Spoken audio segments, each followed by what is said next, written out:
अच्छा ये बताइएगा कि ये जो अब रिजल्ट आया है, इस रिजल्ट क्या एक्सपेक्ट किया गया था, क्या मुतवक्के था ऐसा रिजल्ट आएगा? ये जो इलेक्शन का जो रिजल्ट आया है ना, मतलब इसको एक लाइन में अगर मैं आपके लिए सम अप करूं तो ये है कि NDA has survived and Congress has revived. बड़ा दिलचस्प इलेक्शन रहा ये, बहुत अप्स एंड डाउन्स आए। 2 फेज तक तो सब कोई बड़े कॉन्फिडेंट थे कि बीजेपी जीत जाएगी, बीजेपी खुद भी बड़ी कॉन्फिडेंट थी। बट सेकेंड फेज के बाद सबको लगने लगा, इवन बीजेपी घबरा गई और उसको लगने लगा कि जो 400 पार का नारा वो दे रहे थे कि हम अब की बार 400 पार, वो खुद भी उससे हट गए और वो बीजेपी बीजेपी ना कहकर एनडीए एनडीए कहने लग गए। तो वहां से एक सेंस ऑन द ग्राउंड जब हम ट्रैवल कर रहे थे अक्रॉस दीज 4-5 मंथ्स, तो कहीं ना कहीं एक मिक्स्ड सेंटिमेंट था। वो जो पिछले 2 इलेक्शन चाहे 2014 या 19 की जब हम बात करते हैं, उससे जब हम कंपेयर करें तो इस बार वो मोदी वेव नहीं थी, इस बार सिर्फ हीट वेव थी। तो इसलिए ये टू से कि ये एंटिसिपेट किया जा सकता है, ऑफ कोर्स, मतलब कोई भी कॉन्फिडेंट नहीं था, इंक्लूडिंग अगर आप हमारे एग्जिट पोल सर्वेज भी देखेंगे तो वो भी कॉन्फिडेंटली नहीं, मतलब they were speaking the language of the ruling party. But back of the mind at least जो लोग ग्राउंड पे थे उनको ये पता था कि it is not going to be as comfortable as जो बीजेपी क्लेम कर रही थी। मिस सिंह, आपने काफी मुस्कुराहट के साथ ये जवाब दिया। आई गेस कहीं भारतीय मीडिया भी सेटिस्फाइड है कि जो नफरत की सियासत थी वो खत्म हो गई। बिल्कुल, अगर आप इस इलेक्शन को इस लिहाज से देखेंगे तो ये एक डेमोक्रेसी के लिए, जमहूरियत के लिए बड़ा अच्छा साइन है। एक स्ट्रॉन्ग अपोजिशन होना बहुत इंपॉर्टेंट है किसी भी डेमोक्रेसी को सर्वाइव और थ्राइव करने के लिए। तो उस लिहाज से बिल्कुल, मतलब वी आर प्राउड। मैं इंडियन जो वोटर है, हम वी आर वेरी वाइज, हमें कोई बेवकूफ नहीं बना सकता है। तो इसलिए उस लिहाज से हमें बड़ी खुशी है कि एक बार किसी एक इलेक्शन रैली में प्रधानमंत्री साहब खुद बोल गए कि इस बार तो अपोजिशन की जगह ही नहीं रहेगी। तो इस तरीके का जो स्टेटमेंट होता है ये किसी भी जमहूरियत के लिए अच्छा नहीं है। तो उस लिहाज से अगर आप देखें कि ये कंफर्टेबल अपोजिशन जो 230 के करीब बैठी है, तो ये हर लिहाज से अच्छा है, इस मुल्क के लिए भी, डेमोक्रेसी के लिए भी, कॉन्स्टिट्यूशन के लिए भी। तो डेफिनेटली ये बहुत खुशी का इलेक्शन है। सही। अच्छा, इन जो नताइज आए हैं इससे हिंदुस्तान की सियासत को कोई नई सिमत मिलेगी? क्या जो पॉलिसी डिसीजंस हैं उसको इफेक्ट करेगा ये रिजल्ट?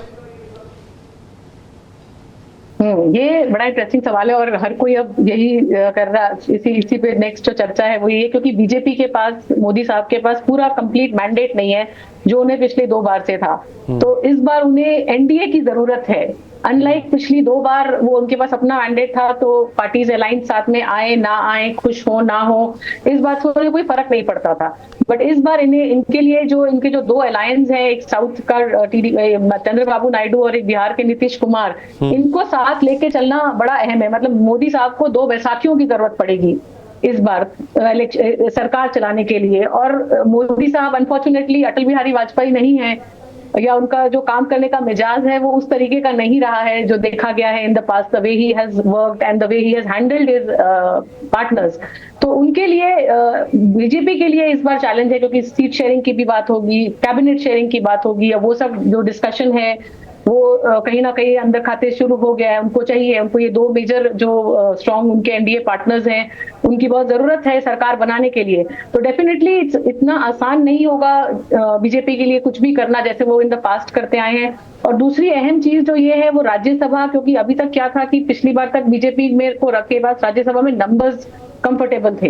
अब इस इलेक्शन के बाद राज्यसभा में भी ऑपोजिशन के नंबर जब बढ़ेंगे तो कोई भी बिल को जब वो राज्यसभा में लाते हैं या उससे पास कराने में जो उनको जो बड़ा कंफर्टेबली वो करते आए पिछले 4 सालों से, वहां भी उनके लिए एक बड़ा चैलेंजिंग सिचुएशन होगा, because opposition will have more numbers in the Rajya Sabha.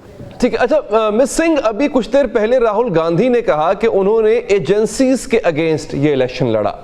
तो क्या भारत में ये रिवायत पहले भी रही है, पहले भी देखने में आई है कि इस्टेब्लिशमेंट वहाँ की एजेंसीज वो इनकम्बेंट गवर्नमेंट का साथ दे रही हूँ और अपोजिशन के लिए ख़तरा जो है वो इलेक्शन में हो जाए? क्या पहले भी ऐसा हुआ या अब की बार सिर्फ देखने में आया? अब जैसे हम वही आज मैं किसी से बात कर रही थी जो हमसे काफी सीनियर रहे और जिन्होंने, मतलब हम वेटरन, जब हम पैदा नहीं हुए उससे पहले से जर्नलिज्म कर रहे थे, तो हम भी शायद अब वो दौर देखेंगे इंडियन पॉलिटिकल सिस्टम में जो 84 या 84 के पहले रहा, जो व्हेन वी वर चिल्ड्रन और we were not even born, उस जमाने का। तो ये तो अब जो उस जमाने के जो जर्नलिस्ट हैं जो कहते हैं कि एक जमाने में इंदिरा गांधी के दौर पे ऐसा होता था, बट ये जो इलेक्शन जो हमने विटनेस किया, ये कहना कि सियासी एजेंसीज का बहुत रोल रहा, इलेक्शन से चंद हफ्ते पहले बैंक अकाउंट्स फ्रीज कर दिए गए, तकरीबन अपोजिशन के तमाम अपोजिशन पार्टियों के लीडर्स जो है वो जेल में हैं, आज भी हैं, कुछ रहे, कुछ निकले, कुछ की बेल हुई, कुछ फिर जेल में, आज भी जेल में। तो उस लिहाज से अपोजिशन के लिए ये इलेक्शन जो है वो आसान नहीं था। एनडीए जो उन्होंने इंडिया अलायंस बनाया, अपोजिशन ने इसको तोड़ने की कई दफा कोशिश की गई, तरह तरह के हथकंडे अपनाए गए, blackmailing tactics, so many things happened. But बावजूद इसके जो राहुल गांधी कह रहे हैं कि they have fought with agencies, yes, with CBI, NI, जो भी एजेंसीज, जो ED, everybody was after opposition. तो इसीलिए उस लिहाज से बावजूद इन सब एडवर्स सिचुएशंस के, सर्कमस्टांसेस के, जब इस तरीके का मैंडेट अपोजिशन लेके आई है, तो डेफिनेटली ये ओवरऑल उस सेंटिमेंट की विक्ट्री है। एग्जिट पोल्स बता रहे थे 400 का टारगेट अचीव कर लेगी बीजेपी, 400 के करीब भी नहीं है, खुद भी सिंपल मेजॉरिटी हासिल नहीं कर पाए वो। ये वजह क्या थी? मतलब एग्जिट पोल्स में और रियलिटी में जो पोल्स हुए उसमें जो एक डिफरेंस है, एक तजाद है, मिस सिंह, इसकी वजह क्या है? मीडिया, आप किस मीडिया की बात कर रहे हैं वो इम्पोर्टेंट है। चाहे अगर आप टीवी की बात कर रहे हैं तो उसका एक बेंट है टुवर्ड्स द रूलिंग पार्टी, या अगर आप जो आजकल जो इंटरनेट जर्नलिज्म जो हमारा है आजकल, जो so many people journalist who are running their own YouTube channels, अगर आप उस लिहाज से देखें तो देवर वेरी, उनका वो बायस जो आप जो बोल रहे हैं मीडिया का टुवर्ड्स द गवर्नमेंट, वो नहीं है। There was always a fair reporting और they have been critical of the government, इसीलिए वो यूट्यूब में बैठे हुए हैं और वो किसी मेन स्ट्रीम चैनल में नहीं बैठे हुए हैं। बट इस लिहाज से अब रही बात एग्जिट पोल की, तो ऐसा नहीं है कि एग्जिट पोल पहली बार गलत हुए हैं। In the past also exit polls have failed, और इस एग्जिट पोल को तो उस इंडिया में, मतलब आज ही एन राम साहब किसी टीवी इंटरव्यू में बोल रहे थे कि एग्जिट पोल इंडिया जैसी कंट्री में जो आप सैंपल साइज लेते हैं, उस सैंपल साइज पे टू डिराइव और to come to a conclusion जो है वो बहुत। ठीक है मिस सिंह, बहुत शुक्रिया कि आपने हमारे प्रोग्राम के लिए वक्त निकाला।